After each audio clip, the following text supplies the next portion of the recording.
అహం హి సర్వయజ్ఞానాం భోక్తా చ ప్రభురేవ చ నతు మామభిజానంతి తత్వేన తత్వంతి తే.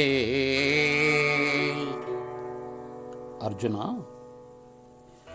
సమస్తానికి పరమాత్మను నేనే. ఈ యథార్థాన్ని గ్రహించలేనందువలనే సంకుచిత దృష్టితో అందరూ ఆలోచించడం వల్లనే ఆయా దేవతలను ఉద్దేశించి పూజిస్తూ క్రియలను జరుపుతూ ఉన్నారు.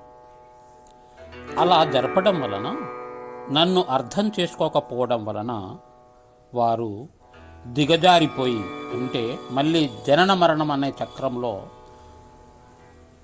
కూరుకుపోయి ఈ సంసార కూపంలో మళ్ళీ పడిపోతూ ఉంటారు.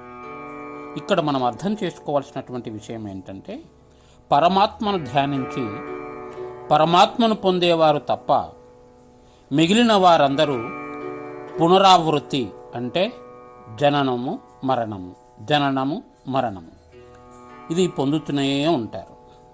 పరమాత్మను గూర్చినటువంటి యథార్థ జ్ఞానము మనము కలిగి ఉంటే కనుక మనము మోక్ష అనే పరిస్థితిని దాటి ఇంకా ఉన్నతమైనటువంటి స్థితిలోకి వెళ్తాం. అంటే దేవతలకు అతీతంగా మనము వెళ్తాం.